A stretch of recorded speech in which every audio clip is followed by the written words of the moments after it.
سلاوتان لەبێت بینەرانی ئالیۆی خۆشەویستی تەلەڤیزیۆنی کۆمەڵە لەگەڵ هاوڕێیانی هاوکارم هاتینەوە خزمەتتان بۆ پێشکەشکردنی هەواڵەکانی ئەمڕۆی چوارشەممە. هاوڕێمان بن. ئێستاش سەردێڕی چەند هەواڵ. بەڕێوەچوونی چالاکیەکی ژینگەپارێزی لە شاری سەقز. ناڕەزایەتی دانیشتوانی گوندی ئالیۆی سەقز لە ئاست بێئاوی. سەپاندنی حکومی محارەبە بەسەر چوار بەندکراوی خەڵکی سنا. چڕکردنەوەی دۆخی ئەمنیەتی لە زانکۆی کوردستان. کاولکردنی ژینگەی مەهاباد و کرماشان لەلایەن کۆماری ئیسلامی. چوونە سەرەوەی ئاماری منداڵانی بەجێماو لە پەروەردە لە ئێران. خۆپیشاندانی خەڵکی مانچێستەر بۆ پشتیوانی لە پەنابەران و هێرشی ئیسرائیل بۆ سەربنکەکانی سوپای قودس لە سووریا.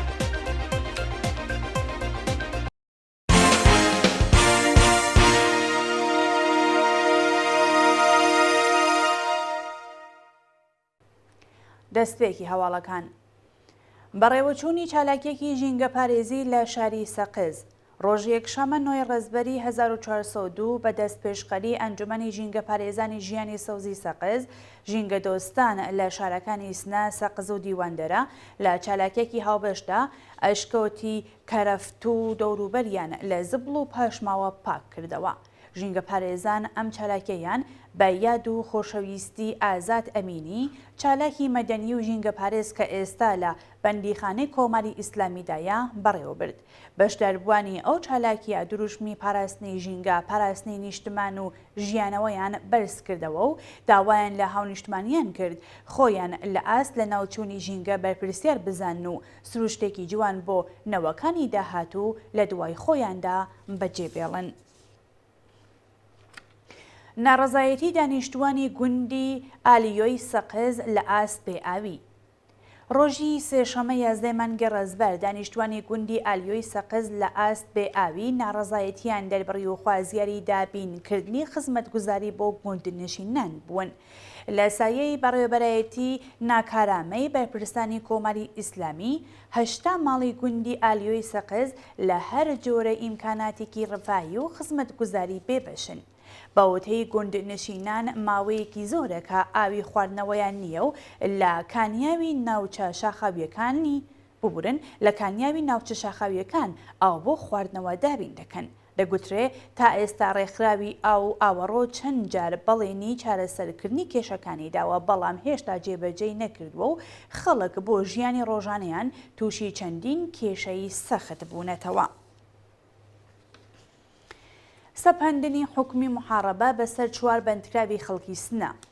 بەپێی راپۆرتی ڕێکخراوی مافی مرۆڤی کوردستان، چوار شارۆمەندی خەڵکی سنا بە ناوەکانی کەیوان، زەندی، ئارام، ئازاد، سەردار، شاهمۆرادی و هوشەنگ چوار گورگە کە لە ڕۆتی ناڕەزایەتیەکانی ساڵی ڕابردوو دەست بەسەر کرابوون لەلایەن دەستگای قەزای ڕژیمەوە بە محارەبە مەحکوم کران. بە پێی زانیاریەکان ئەو چوار هاوڵاتیە لە ئێستادا لە زیندانی ناوەندی سنا ڕاگیراون و مەترسی لە سێدارەدانیان لەسرە. کەیوان، زەندی، ئارام، ئازاد، سەردار، شاهمۆرادی و هوشەنگ چوار گورگە لە ڕۆتی ناڕەزایەتیەکانی مانگی بەفرانباری ساڵی ڕابردوو لە شاری سنە دەست بەسەر کران و بۆ ماوەی چەند مانگ بە سەختی ئەشکەنجە و ئازار دران و ناچار بە ئێعترافی ئیجباری دژ بە خۆیان بوون. ئەو چوار کەسە تۆمەتبارن بە کوشتنی ئەفسەرێکی پۆلیس کە لە چلەمین ڕۆژی ناڕەزایەتیەکان لە ڕۆژی 26 خەزاڵوەری 1401دا کوژرا. شایانی باسە کە هێشتا هیچ بەڵگەیەکی سەلمێنەر بۆ تاوانبار ببورن بۆ تاوانبارناسینی ئەو چوار لاوە لە بەردەستانیە و دانپێدانەکانیان لەژێر ئەشکەنجەی سەختدا بووە. چڕکردنەوەی دۆخی ئەمنیەتی لە زانکۆی کوردستان. لە سەرەتای دەستپێکی بزوتنەوەی ژن ژیان ئازادی تا ئێستا گوشاری ناوەندە ئەمنیەکان بۆ سەر خوێندکاران و مامۆستایانی زانکۆی کوردستانی بەردەوام بووە. ئەمڕۆتە لە چەند مانگی ڕابردوودا و دوای دەست بەکاربوونی حامد قادرزادە وەک سەرۆکی نوێی ئەو زانکۆیە کە پێشتر ئەندامی لیژنەی زانستی کۆلێژی کشتوکاڵ بووە چڕتر بووەتەوە. بەپێی راپۆرتەکان لە سەرەتای مانگی ڕێزبەری 1402 چاودێریکردنی خوێندکاران و ڕێوشوێنە ئەمنیەکان لە زانکۆی کوردستان چڕتر بووەتەوە. کومیتەی دیسیپلینی زانکۆ لەلایەن بەرپرسی دامەزراوەی ڕێبەری لەو زانکۆیە سەرپەرستی دەکرێت و حراست دەستپێشخەری تعلیق بانکێشت و دوورخستنەوەی خوێندکارانی ناڕازی بووە.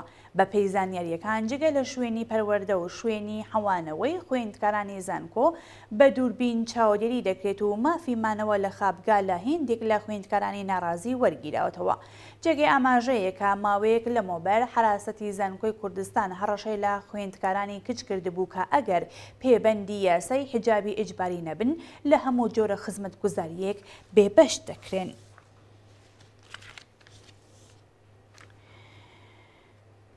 کاولکردنی ژینگەی مەهاباد و کرماشان لەلایەن کۆماری ئیسلامی. بەپێی ئەو راپۆرتانەی بەدەستمان گەیشتووە تاڵاوی هەشیلانی کرماشان بەهۆی لێدانی بیری ئاوی نایاسایی وشک بووە و لە شاری مەهاباد کەسانی سەر بە ڕژیم دارستانەکان دەبڕنەوە و هیچ ناوەندێکی پەیوەندیدار بە دوواداچوونیان بۆ ناکات. بەپێی ئەو وێنانەی بەدەستمان گەیشتووە دارستانەکانی گوندی شێخان لە شارستانی مەهاباد لەلایەن دوژمنانی ژینگەوە بڕاوەتەوە و سکاڵەی گوندنشینان تا بە ئەمڕۆ هیچ ئاکامێکی نەبووە. لەلایەکی دیکەوە تاڵاوی هەشیلان لە پارێزگای کرماشان بەهۆی پێڕانەگەیشتن و لێدانی بیری ئاو لە دەوروبەری وشک بووە. محەممەد حسین فەلاحەتی بەرپرسی ئیدارەی ژینگەی کرماشان لەو بارەوە ڕایگەاند تاڵاوی هەشیلان بە تەواوی وشک بووە و تاڵاو و سەرابەکانی دیکەی ئەو پارێزگایەیان بە تەواوی وشک بوون و یان خەریکن وشک دەبن. بە وتەی ژینگە پارێزانی کرماشانی وشکبوونی تاڵاوی هەشیلان بەهۆی گواستنەوەی ئاو بۆ ناوچەکانی دیکە بووە و ئەگەر چارەسەرێکی بۆ نەدۆزرێتەوە چارەنووسی تەواوی چۆم و ڕووبارەکانی پارێزگای کرماشان بەو جۆرە دەبێت. کوژران و برینداربوونی 7 کەس لە ڕووداوێکی هاتوچوو لە جادەی بورهان. ڕۆژی سێشەمە 11 مانگی ڕەزبەر بەهۆی پێکدادانی نێوان دوو ئۆتۆمبیل لە مێحوەری مەهاباد بۆکان هاوڵاتی گیانی لەدەستا و 6 کەسی دیکەش بریندار بوون. بەپێی زانیاریەکان ڕووداوەکە لە نێوان دوو ئۆتۆمبیلی جۆری پێژۆ وانەتی سایپا لە نزیک گوندی دەرمان ڕوویداوە و بەهۆیەوە سەرنشینێکێک لە ماشینەکان دەست بەجێ گیانی لەدەستاوە و 6 کەسی دیکەش بە سەختی بریندار و ڕەوانەی نەخۆشخانە کراون. جێگەی ئاماژەیە کە چادەی بورهان پارێزگاکانی کوردستان و ئازەربایجانی ڕۆژئاوا پێکەوە دەبەستێتەوە و یەکێک لە جادە پڕمەترسیەکانی ئێرانە، بەڵام بەرپرسانی ڕژیم هیچ هەنگاوێکیان بۆ ستانداردکردنی ئەو مێحوەرە هەڵنەگرتووە.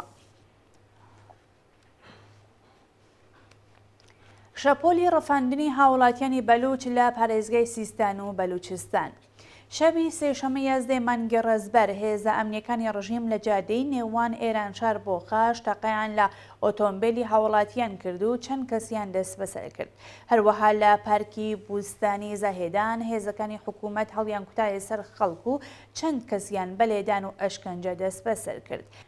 بەپێی ڕێکخراوی حاڵوەش هێزەکانی ڕژیم لە بازگەی پشکنینی ئێرانشار بۆ خاش ڕاستەوخۆ تەقەیان لە ئۆتۆمبیلێک کردووە و پاش دەست بەسەرکردنی سەرنشینەکان ئۆتۆمبیلەکە ئاگری گرتووە و لە ناوچووە. لەلایەکی دیکەوە هێزەکانی فەرەجا لە شاری زاهێدان شەوی ڕابردوو هێرشیان کردە سەر خەڵکی مەدەنی لە پارکی بوستان و چەند کەسیان بەلێدان و ئەشکەنجە دەست بەسەر کرد. جێگەی ئاماژەیە کە هیچ زانیاریەک لەسەر ناسنا و هۆکاری بەندکران و شوێنی ڕاگیرانی ئەو دەست بەسەر کراوانە لە بەردەستان نییە. کوژران و برینداربوونی دوو سوختبەر لە مێحوەری سەربیشە. سەعات 11 شەوی سێشەممە 11 ڕەزبەر هێزە ئینتیزامیەکانی ڕژیم لە مێحوەری سەربیشەی بەلوچستان بەبێ ئاگادارکردنەوەی پێشوەخت تەقەیان لە ئۆتۆمبیلێک کرد و بەهۆیەوە یەکێک لە سەرنشینەکانی ئەو ماشینە دەست بەجێ گیانی لەدەستا و کەسێکی دیکەش بە سەختی بریندار بوو. بە دوای تەقەی هێزەکانی ڕژیم ئەو ئۆتۆمبیلە لەگەڵ ئۆتۆبوسێکدا پێکیان داداوە و بەهۆیەوە هەردوو ماشین ئاگریان گرتووە و وێڕای گیانە دەستانی شوفێری سەواریەکە چەند چەند سەرنشینی ئۆتۆبوسەکەش بریندار بوون. پاش ئەو ڕووداوە موسافرانی تووڕەی ئۆتۆبوس هێرشیان کردە سەر هێزەکانی ڕژیم و تێکەڵچوون ڕوویدا. چوونە سەرەوەی ئاماری منداڵانی بەجێماو لە پەروەردە لە ئێران. ڕەزا موراد سەحرایی وەزیری ئاموزش و پەروەرشی کۆماری ئیسلامی ڕۆژی ڕابردوو ڕایگەاند ئاماری نافەرمی باس لە هەبوونی 4 ملیۆن منداڵی بەجێماو لە خوێندن دەکات. وەزیری ئاموزش و پەروەرشی ڕژیم لەسەر ئەو ئامارە وتی ئەو ڕێژە زۆرە لە منداڵانی بەجێماو لە خوێندن پشتڕاست ناکاتەوە، بەڵام دانی بە هەبوونی 200,000 منداڵی بەجێماو لە پرۆسەی خوێندن لە قۆناغی سەرەتایینا بە لەبەرچاوگرتنی دۆخی سەختی ئابووری، گرانی، بێکاری و هەڵاوسان دەردەکەوێت کە ئەو ئامارەی وەزیر ڕەدی دەکاتەوە زۆر نامۆ نییە و نزیکە لە ڕاستی. خوپشاندانی خەڵکی مانچێستەر بۆ پشتیوانی لە پەنابەران. ڕۆژی سێشەممە 12 ڕێزبەری 1402 کۆمەڵێک لە دانیشتوانی شاری مانچێستەر لە بریتانیا لە ناڕەزایەتی بە پەرەسەندنی دژایەتی لەگەڵ پەنابەران لەو وڵاتە خوپشاندانیان کرد. بەپێی ئامارەکان ڕێژەی هێرشی فاشیستی بۆ سەر پەنابەران لە بریتانیا تا ڕادەیەکی بەرچاو زیادی کردووە و بەرپرسانی قەزایی ئەو وڵاتە سەبارەت بە چوونە سەرەوەی ئاماری هێرش بۆ سەر کەمینە دینی و نەتەوەیەکان هۆشداریان داوەتە بەرپرسانی دەوڵەت. بەوتێ چالاکانی سیاسی ئاماری هێرشە فاشیستیەکان بەنسبەت ساڵی ڕابردوو لە سەدا 19 زیادی کردووە و ئەو ڕەوەندە بەدوای برێگزیت پەرەیسەندووە. جێگە ئاماژەیە کە ماوەیەک لەمەوبەر دەوڵەتی بریتانیا چەند یاسای دژە پەنابەرانی پەسەند کرد و ڕێژوێنەکانی هاتنی پەنابەرانی بۆ ئەو وڵاتە تند کردەوە. و هێرشی ئیسرائیل بۆ سەر بنکەکانی سوپای قودس لە سووریا. بەرەبەیانی ڕۆژی سێشەمە 11 ڕێزبەر میدیای فەرمی ڕژیمی سووریا ڕایگەاند کاتژمێر 11:50 خولەکی شەوی ئەرتەشی ئیسرائیل هێرشێکی ئاسمانی کردە سەر بەشێک لە هێزە چەکدارەکانیان لە دەوروبەری دێرەزور و بەهۆیەوە چەند کەس کوژراون و بریندار بوون. لە ڕاگەاندراوەکەی ئەرتەشی سووریەدا هاتووە کە هێرشەکە جگە لە زیانی مادی بووەتە هۆی کوژرانی 6 سەرباز و برینداربوونی 2 کەسی دیکە. بەپێی زانیاریەکان سێ تەقینەوە لە بنکەی گروپەکانی نزیک لە ڕژیمی ئێران و دێرەزور ڕوویداوە. هەروەها ئەو شوێنەی هێرشەکەی کراوەتە سەر خانوویەک بووە کە تێدا چەک و تەقەمەنی گروپەکانی سەر بە ڕژیمی ئێرانی تێدا هەڵگیراوە. باڵای بینەرانی خۆشەویست هەواڵەکان پێشکەشتان کرا. فەرمین بۆ بینینی درێژەی بەنامەکانمان.